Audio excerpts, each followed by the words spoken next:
난우타의 나모대는 남쪽에 있는 5개의 대가 있는 산을 의미합니다. 여기서 대란 높은 곳에 위치한 평평한 지역을 가리키는데요.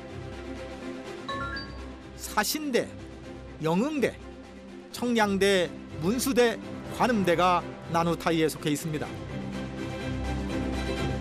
현재 막혀있는 사신대를 제외하고 영흥대를 시작으로 청량대, 문수대, 관음대까지 순서대로 길을 따라 오를 수 있습니다. 영흥대. 까마득한 저 꼭대기가 바로 눈앞에 보입니다.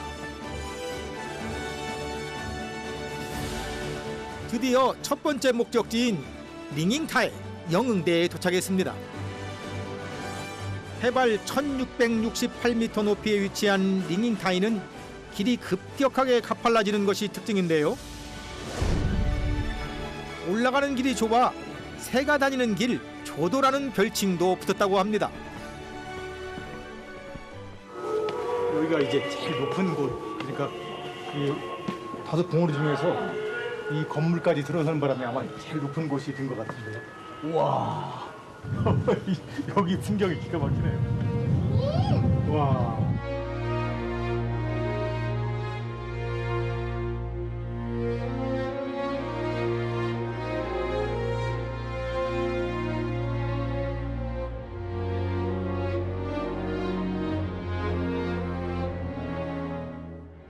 당나라 시인 중에 왕유가 이 종남산에 자주 왔어요.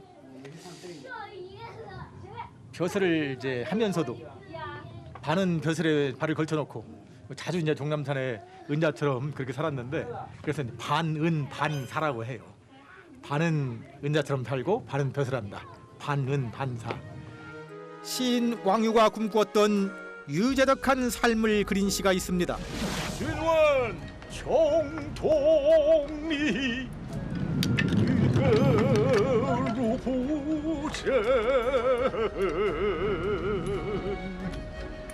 신원 정통리 이거로 보전. 링잉타이에서 한숨을 돌렸으니 다시 걸음을 재촉해 봅니다. 해발 1688m에 있는 꽈닌타이 관음대로 향합니다.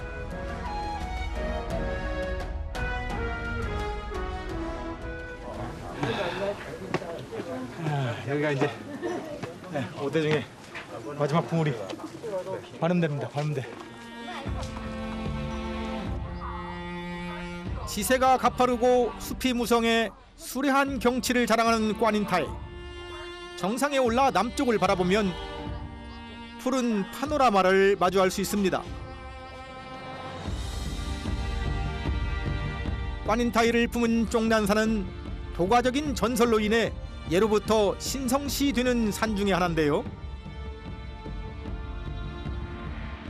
이 종남산이 이게 아주 길지로 도교의 복지로 이제 그렇게 여겨지는 곳이어서 곳곳에 은자들이 참 많이 살았어요. 그러니까 속세 부귀 공명에 대한 욕심을 다 버리고 자연과 더불어서 순연하게 자기 수양하면서 그렇게 사는 은자들이 많았는데, 재밌는 건 그 은자들 중에서 가짜 도사들, 가짜 은자들이 또 많았다는 거예요. 여기서 이렇게 은자로 살아가면서 이름이 나잖아요. 그럼 바로 임금이 있는 도성, 저 장안, 지금 서안이죠. 서안에서 금방 그 명성을 알아듣고는 불러요. 그래가지고 벼슬을 준단 말이에요. 당신처럼 지혜로운 사람이 숨어 살면 되겠습니까? 나와서 나라를 위해서, 백성을 위해서 좀 일 좀 하세요. 그걸 노리고 그렇게 숨어든 은자들이 적지 않았다고 그래요. 그래서 이제 종남첩경이란 말이 나와요. 종남산에 첩경, 첩경은 이제 지름길이란 뜻이죠. 종남산에 벼슬로 가는 지름길이 있다. 종남첩경이란 말로 이런 가짜 은자들을 좀 조롱하기도 했지요. 지금도 은자들이 많이 살고 있다는 얘기를 들었어요. 이 산 깊은 곳 어딘가에 세상과 동떨어져 살아가는 은자들이 머물고 있다고 하니 산이 조금 더 신비롭게 느껴집니다.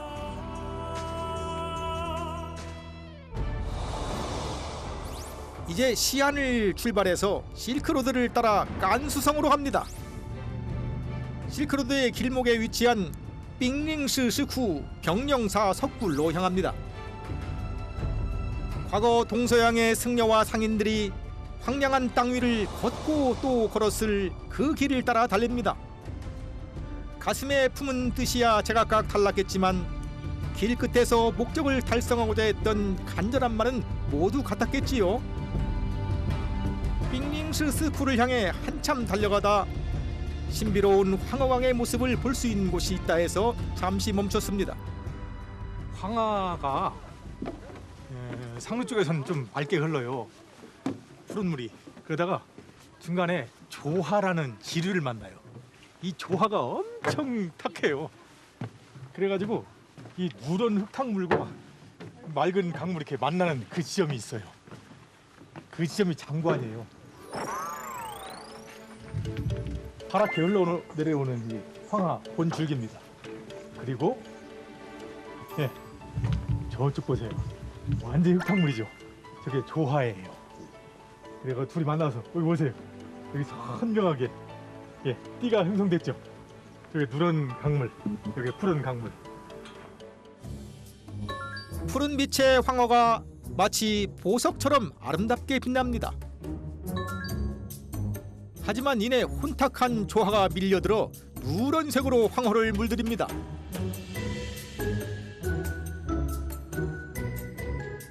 저렇게 이제 탁한 조하가 끼어들면서 황하가 이제 누렇게 되는 거예요.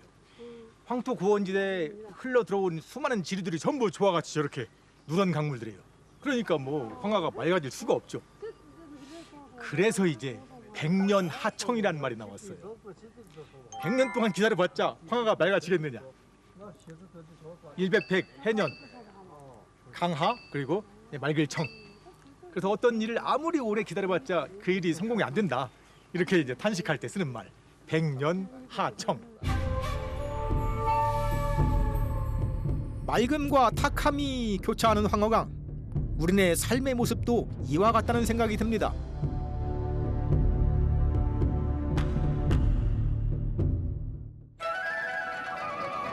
오랜 이동의 쉼표가 되어준 유자사를 떠나 다시 여정에 오릅니다.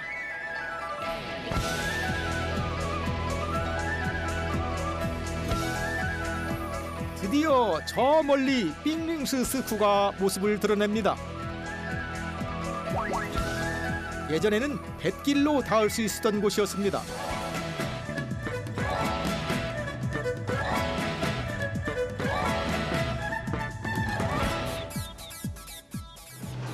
멋있죠? 배들 들어오네요.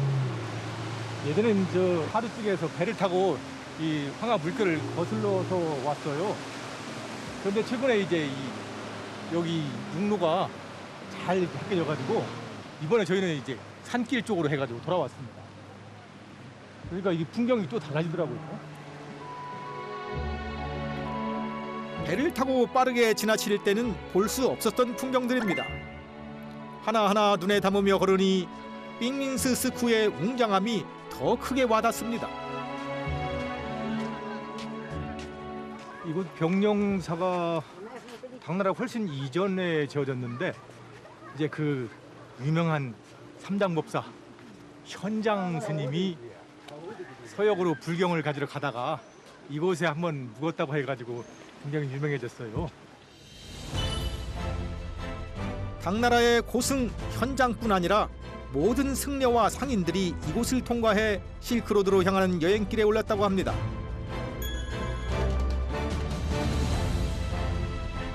종교가 다르더라도 이곳의 불상과 벽화들은 오랜 여정에 지친 이들에게 큰 위로와 격려가 되었을 겁니다. 당나라 때 조성된 것이 굉장히 많아요. 그건 이제 당나라 때부터 본격적으로 이제 불교가 중국화되는 거죠. 중국 불교가 이제 당나라 때부터 시작되거든요. 삥링이라는 말은 천불, 만불을 의미하는 티베트족의 한 갈래인 강종말의 음차입니다. 이곳에 불상이 많다는 것을 의미하는 것인데요. 현재 이곳엔 180여 개에 달하는 석굴과 600여 개가 넘는 불상이 있습니다. 한 시기에 이루어진 것이 아니고 서진 시대부터 청대에 이르기까지 1000년이 넘는 긴 시간 동안 만들어진 것입니다.